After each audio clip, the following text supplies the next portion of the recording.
So good morning student. So welcome to you all.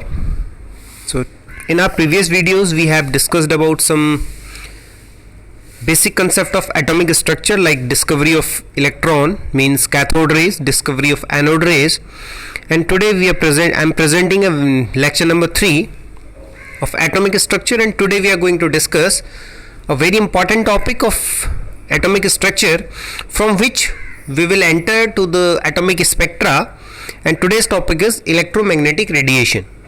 This topic is quite important for your exam point of view as well as for your atomic spectra, like Planck quantum theory, how we will enter into these theories. This lecture will give you some basic concepts of all these atomic spectras, Planck quantum theory, quantum aspect of the atom. So some fundamentals we are going to discuss today. So let's start without wasting our time. So today we have to discuss about the electromagnetic radiations. Like you all know, light propagates without any medium in space in the form of waves. और ये quite important है कि बाद में आप ये भी कुछ लाइट से रिलेटेड थ्योरीज भी ये मतलब पढ़ेंगे कि ड्यूल कैरेक्टर ऑफ लाइट, कि पार्टिकल नेचर भी होता है और वेव नेचर भी होता है. सो सिमिलरली जो लाइट होती है वो किसी विदाउट एनी मीडियम, मतलब स्पेस में विदाउट एनी मीडियम आगे ट्रैवल ये करती है in the form of waves. तो वो वेव्स कैसे प्रोड्यूस हो सकती है? कोई भी चार्ज बॉडी हो उसको आप मैग्नेटिक फील्ड में रख दो और मैग्नेट इन इलेक्ट्रिक फील्ड, लाइक उस तरीके से हमारे पास जो वेव आती हैं वो अल्फा रेज होती है, गामा रेज होती है, कॉस्मिक रेज होती है.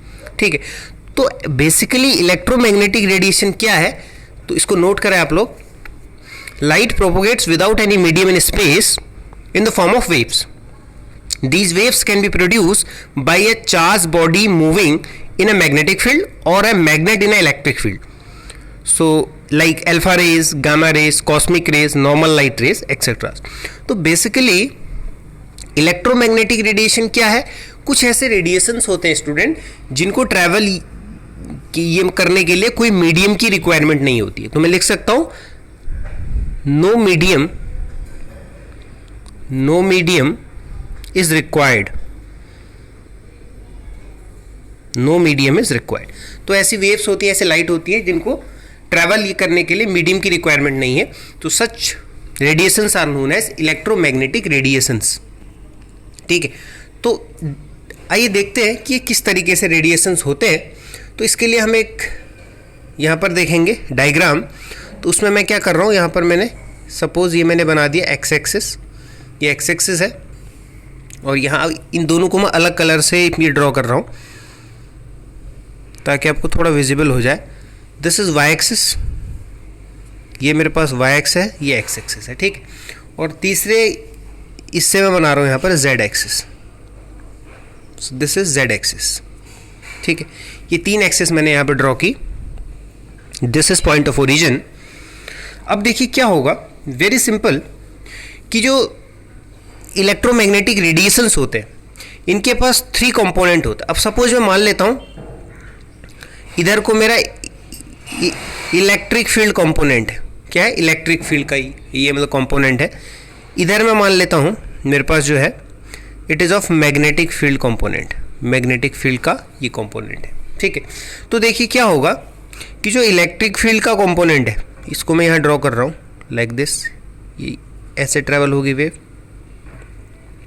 ठीक है, अब जो मैग्नेटिक फील्ड है वो इस इलेक्ट्रिक फील्ड के जस्ट प्रोपोर्शनल होगा. देखिएगा, ठीक है, ये वाला जो है ये देखिए, क्योंकि अब यहाँ पर क्योंकि 2D में बन रहा है ना डायग्राम, तो जो एक्स एक्सिस है और जो वाई एक्सिस है और जेड एक्सिस है ये तीनों एक दूसरे के क्या होते हैं, मतलब परपेंडिकुलर होते हैं लाइक दिस. अगर ये आपके पास एक ये एक्सिस है, एक एक्सिस ये है और तीसरी एक्सिस आपकी क्या होगी, इनके परपेंडिकुलर होगी लाइक दिस, ऐसे होगी. ठीक है, तो यहाँ अगर एक वेव ऐसे है तो दूसरी वेव क्या होगी, ऐसे होगी. ठीक, अब देखिएगा इसको और ज़्यादा इजीली करते हैं एक्सप्लेन. तो जो दूसरी वेव होगी तो इसको हम ये मान सकते हैं ये इलेक्ट्रिक फील्ड का ये कंपोनेंट है. अब जो मैग्नेटिक फील्ड का कंपोनेंट है ये कैसे होगा, देखिए ये यहाँ से ऐसे कुछ इस तरीके से होगा.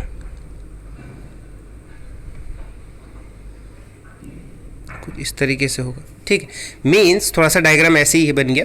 तो आपको देखना क्या है कि जो इलेक्ट्रिक फील्ड का कंपोनेंट है और जो मैग्नेटिक फील्ड का कंपोनेंट है ये एक दूसरे के परपेंडिकुलर होंगे। अब आप देखिए लाइट बढ़ कहाँ को रही है, वेव बढ़ कहाँ को रही है। This wave is travelling into this, ये direction, this is known as direction of propagation. This is direction of propagation, this is direction of propagation, ठीक है। तो इस तरह की जो रेडिएशंस होती है इनको हम लोग इलेक्ट्रोमैग्नेटिक रेडिएशंस बोलते हैं, ठीक है। मीन्स दोज रेडिएशंस और waves in which there is no medium is required, and the most important point is what, the electric field component, electric field component, इसको आप लिख लेंगे पूरा, is proportional to magnetic field component, is also proportional to direction of propagation, means जहाँ को wave travel कर रही है, this is direction of propagation, जिसमें एक इलेक्ट्रिक फील्ड कंपोनेंट होगा, एक मैग्नेटिक फील्ड का कंपोनेंट होगा, तीसरा डायरेक्शन ऑफ प्रोपोगेशन है जहाँ को वेव बढ़ रही है। So means electric field, magnetic field component and direction of propagation are mutually perpendicular. Means जैसा आप वो पढ़ते हैं ना, ये वाला मतलब फ्लेमिंग्स लेफ्ट हैंड रूल, या फिर जो उसमें क्या होता है तीनों एक दूसरे के मतलब परपेंडिकुलर होते हैं। सो सिमिलरली जिधर को वेव क्या हो रही है, प्रोपोगेट कर रही है, at that is the direction of DOP, मतलब डायरेक्शन ऑफ प्रोपोगेशन। तो electric field component, magnetic field और ये वो कंपोनेंट और डायरेक्शन ऑफ प्रोपोगेशन, ये तीनों एक दूसरे के म्यूचुअली परपेंडिकुलर होंगे। So such type of radiations is known as electromagnetic radiation, ठीक है, जिसमें दो कंपोनेंट होते हैं, एक इलेक्ट्रिक फील्ड कंपोनेंट, एक मैग्नेटिक फील्ड ये कंपोनेंट, और तीनों एक दूसरे के क्या होते हैं, म्यूचुअली परपेंडिकुलर होते हैं। I think it is very clear कि इलेक्ट्रोमैग्नेटिक रेडिएशन क्या है। बेसिकली एक ऐसा रेडिएशन जिसको ट्रैवल ये करने के लिए मीडियम की रिक्वायरमेंट नहीं होती। आई थिंक इसको आपने नोट किया होगा। तो चलिए अब आगे चलते हैं, अब देखते हैं कि कुछ इंपॉर्टेंट कैरेक्टरिस्टिक्स इलेक्ट्रोमैग्नेटिक वेव्स की, ठीक है। तो नोट करें heading, important characteristics of electromagnetic waves, ठीक है, important characteristics of electromagnetic waves. तो इसमें बात करते हैं सबसे पहले, दैट इज ऑफ वेवलेंथ, ठीक है। अगर मैं कहूँ वेवलेंथ क्या है, तो देखिए इसको मैं पहले डिफाइन ही कर लेता हूँ। तो नोट करें इसको, that is distance between two adjacent, distance between two adjacent crest और ट्रॉफ, distance between two adjacent crest or trough of the wave is known as the wavelength। अब देखिए इसको अगर मैं डायग्राम से दिखाऊं आपको, तो क्या suppose this is a wave, this is direction of propagation, तो इस तरीके से वेव हमारी चलेगी। तो देखिए यहाँ पर क्या होता है, जो दो, अगर this is the distance between two adjacent Crest, दो ये क्रीस्ट है, ये क्या है, ट्रॉफ है। तो दो एडजेसेंट क्रीज के बीच की जो डिस्टेंस है, this is called wavelength. It is represented by lambda, it is represented by lambda, ठीक है। तो यह दो क्रीज के बीच की डिस्टेंस या दो ट्रॉफ के बीच की distance, so this is also known as lambda, wavelength, ठीक है। अब इंपॉर्टेंट चीज क्या है, इसकी यूनिट, तो नोट कर ले, unit of wavelength is angstrom. Angstrom इसको रिप्रेजेंट किससे करते हैं, ए नॉट से। और हम बोल सकते हैं इसकी यूनिट क्या होती है, नैनोमीटर भी होती है, एंगस्ट्रॉन भी होती है और साथ में नैनोमीटर भी हो सकती है, ठीक है। बट इसकी एसआई यूनिट क्या है, SI unit is metre, but metre में तो मेजर होगा नहीं बिकॉज वेव्स है, तो स्मॉलर वेव होती, तो इसको हम एंगस्ट्रॉन में मेजर करेंगे या नैनोमीटर में मेजर करेंगे। तो इसमें आपको कुछ इंपॉर्टेंट कन्वर्जन्स को ध्यान रखना है, जैसे 1 एंगस्ट्रॉन आपको आना चाहिए इज इक्वल टू 10⁻⁻10 मीटर, और यू कैन से मीटर है तो सेंटीमीटर कितना हो जाएगा, 10⁻⁸ सेंटीमीटर। और आप नैनोमीटर को भी कन्वर्ट 10 मीटर में कर सकते हैं। नैनोमीटर कितना होता है, 10⁻⁹ मीटर, और यू कैन से 10⁻⁷ सेंटीमीटर, ठीक है। और भी स्मॉलर यूनिट होती है लाइक पिकोमीटर, फेम्टोमीटर। अगर आप करना चाहें तो 1 पिकोमीटर इज इक्वल टू कितना होता है, दैट इज ऑफ 10⁻12 मीटर, और 1 FM that is femtometre is equal to 10⁻15 metre, ठीक है। So these are the units of wavelength. तो वेवलेंथ क्या है student, there is the distance between two adjacent crest और trough is known as wavelength. Clear? तो आइए चलते हैं अपनी अगली यूनिट की तरफ।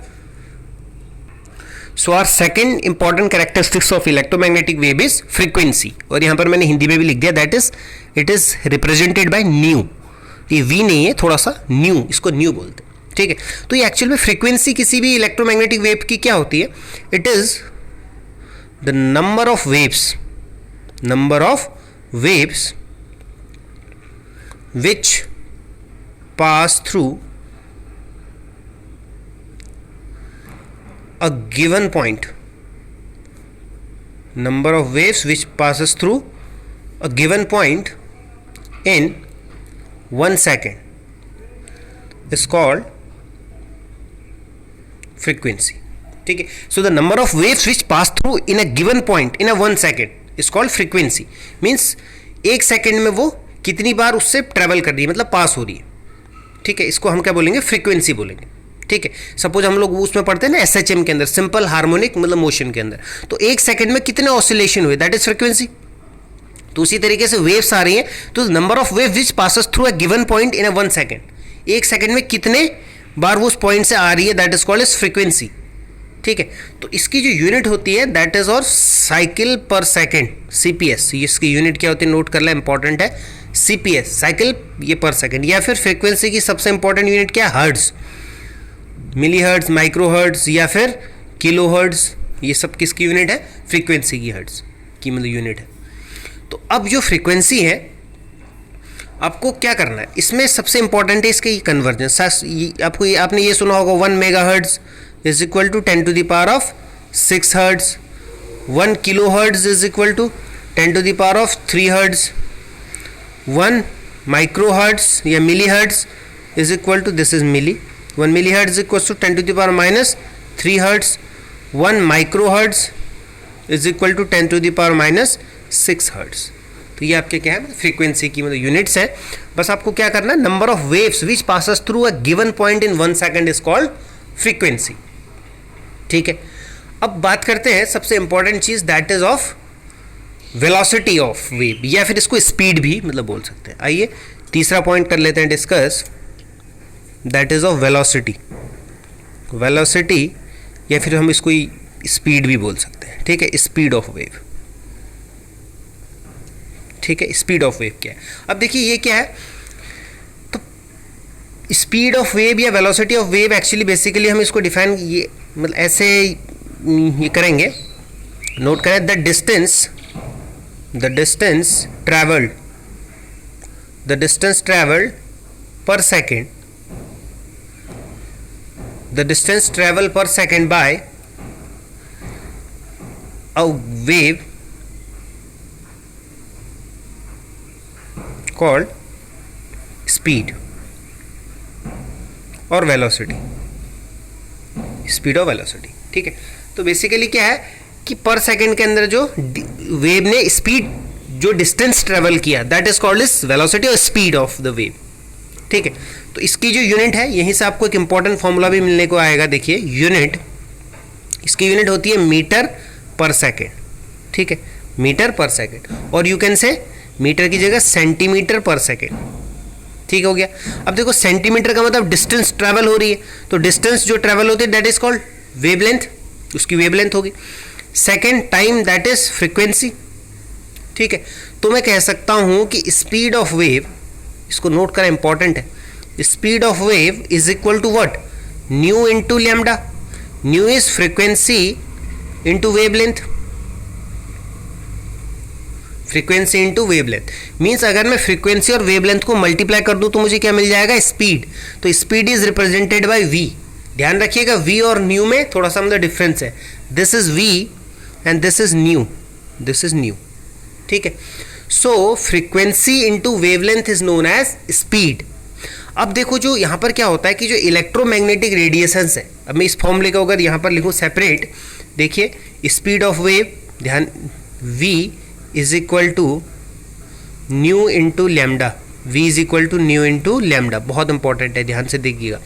v is a speed, nu is a frequency, lambda is a wavelength. ठीक है, अब जो इलेक्ट्रोमैग्नेटिक रेडिएशंस है EMR travels with the speed of light, EMR क्या होता है, किससे ट्रेवल करता है, स्पीड ऑफ लाइट से। स्पीड ऑफ लाइट क्या होगी, सी जी स्पीड ऑफ लाइट। तो मैं क्या कह सकता हूँ v की जगह, इस v की जगह मैं क्या कर सकता हूँ यूज EMR के लिए, c is equal to nu into lambda use कर सकता हूँ ना, c is equal to nu into lambda use कर सकता हूँ। ठीक है, तो यहाँ से अगर मैं फ्रीक्वेंसी निकालूँ, nu is equal to c over lambda, nu is equal to c over lambda. ये किसके लिए आया, it is for electromagnetic radiation. किसके लिए आया, इलेक्ट्रोमैग्नेटिक मतलब रेडिएशन के लिए। अगर मैं किसी नॉर्मल वेव के लिए इसी चीज़ को लिखूं तो क्या हो जाएगा, nu is equal to v over lambda. बात एक ही है, ये क्या है, वेलोसिटी है, ये क्या है, ये भी स्पीड है, ये भी स्पीड है। ये नॉर्मल वेव की, ये स्पीड ऑफ लाइट है। भाई जो इलेक्ट्रोमैग्नेटिक रेडिएशंस होते हैं वो स्पीड ऑफ लाइट से ट्रैवल ये करता है, इसलिए हमने वी की जगह क्या यूज़ कर लिया, EMR के लिए c is equal to nu lambda और nu is equal to c over lambda. तो इस चीज़ को हम लोग आगे कुछ न्यूमेरिकल्स को ये में सॉल्व करने में इस फॉर्मूले को करेंगे यूज़, तो इसको अच्छे से नोट्स में ऐड कर लें। आइए बात करते हैं next, that is wave number. ठीक है, ये जो वेव नंबर है इसमें बहुत ज़्यादा ये कन्फ्यूजन होता है। It is not equal to the number of waves. ये वेव नंबर अलग चीज़ है। वेव नंबर क्या है, number of wave per centimetre and equal to inverse of the wavelength. Basically इसको न्यू बार से दी, जो न्यू था ना फ्रीक्वेंसी, उसको अगर ऊपर से ऐसा कर दिया तो न्यू बार बोलते हैं इसको। It is reciprocal of wavelength, lambda का इनवर्स 1 ओवर लैम्डा। ठीक है, हम जानते हैं न्यू इज इक्वल टू क्या होता है, सी ओवर लैम्डा होता है। ठीक है, तो यहाँ पर हम इसको क्या लिख सकते हैं, सी इंटू 1 ओवर लैम्डा भी लिख सकते हैं। तो अगर फॉर्मूला यूज़ करें, nu is equal to c into इसको 1 अपॉन लैम्डा को क्या लिख देंगे, nu bar, that is of nu bar. तो इस फॉर्मूले को भी ध्यान रखें, हालांकि ज़्यादा यूज़ होगा नहीं बट आपको आना चाहिए। हमने कुछ नहीं किया, हमने प्रीवियस फॉर्मूला यूज़ किया, c is equal to nu is equal to c lambda. हम जानते हैं nu is equal to c over lambda, तो सी ओवर लैम्डा को मैंने लिखा c into 1 upon lambda. 1 upon lambda को न्यू बार लिख सकते हैं, तो nu is equal to c into 1 upon lambda nu bar. Clear. So wave number is nothing but it is just inverse of wavelength. Wavelength का क्या होता है, inverse होता है। Wave number is equal to 1 over wavelength. ठीक है, okay. Last thing which we have to discuss is, the last thing is amplitude. एक last इसका कैरेक्टरिस्टिक्स है एम्पलीट्यूड। ठीक है, इसको ए से भी दिखाते हैं। एम्पलीट्यूड क्या है, the height of the crest और डेप्थ ऑफ द थ्रोट। ठीक है, या फिर हम किसी अगर वेव्स में बात करें तो एक तरफ का मैक्सिमम जो मतलब डिस्प्लेसमेंट होता है। ठीक है, तो बेसिकली क्या है, अगर मैं किसी वेव को रिप्रेजेंट ये करूं यहाँ पर, दिस इज द वेव, ये देखिए ये क्या है, जो हाइट क्रिस्ट की या फिर ट्रॉफ की, it is known as wavelength. तो यही वेवलेंथ दिखाती है, it determines the intensity of brightness of radiation. इसको नोट कर लें, this amplitude it determine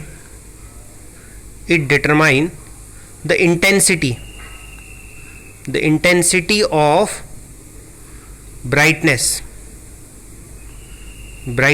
of radiation. Means किसी का अगर एम्पलीट्यूड जितना ज़्यादा होगा तो उसकी इंटेंसिटी ऑफ ब्राइटनेस भी उस रेडिएशन की या उस वेव की ज़्यादा होगी। सो आप कुछ नहीं करना है, this is the height of the crest और depth of the trough of a wave is known as amplitude. ठीक है, it is very easy. So amplitude भी आपको समझ में आ गया। तो ओवरऑल यहाँ तक हमने इलेक्ट्रोमैग्नेटिक वेव्स को, इलेक्ट्रोमैग्नेटिक रेडिएशन को अंडरस्टैंड किया। तो बेसिकली स्टूडेंट इस पॉइंट को भी, मेरे वर्ड्स को भी मतलब नोट करें कि electromagnetic waves theory successfully explained about reflection को एक्सप्लेन किया। इस थ्योरी ने रिफ्लेक्शन को भी एक्सप्लेन किया। इसको भी आप अपने नोट्स में ये करेंगे add, I will check it. तो इलेक्ट्रोमैग्नेटिक वेव थ्योरी आई, इसके बाद वो थ्योरी ने, इलेक्ट्रोमैग्नेटिक वेव थ्योरी ने रिफ्लेक्शन को एक्सप्लेन किया, रिफ्रैक्शन को एक्सप्लेन किया, ठीक है, और डिफ्रैक्शन को भी एक्सप्लेन किया, बहुत सारी चीज़ों को एक्सप्लेन किया। But it is fails to explain the black body radiation. Black body radiation को ये इलेक्ट्रोमैग्नेटिक वेव थ्योरी एक्सप्लेन नहीं कर पाई। और साथ में ये फोटो इलेक्ट्रिक इफेक्ट ये फोटो इलेक्ट्रिक इफेक्ट को भी एक्सप्लेन नहीं कर पाई, ठीक है। तो फिर हमें एक यहाँ से नई थ्योरी निकल के आई, that is called Planck quantum theory, which is very important. तो नेक्स्ट वीडियो में इसके बारे में करेंगे डिस्कस। इन इंपॉर्टेंट पॉइंट्स को आप with the help of your NCERT book और इन नोट्स के साथ एनसीईआरटी बुक ले लें, कोई अच्छी रिफ्रेशर बुक भी ले लें, उसको अंडरस्टैंड करें, बहुत अच्छे से नोट्स में डालें, और फिर हम एक क्वांटम एस्पेक्ट में जाएंगे तो ये चीज़ें आपको हेल्प बहुत ज़्यादा ही करेंगी। तो स्टूडेंट इसको अच्छे से नोट्स में डाल लें। फिर कह रहा हूँ कि these important factors, these important points are very important for you, तो इनको नोट करें। फिर मिलते हैं नेक्स्ट वीडियो में with Planck quantum theory. So till then, thank you and have a nice day.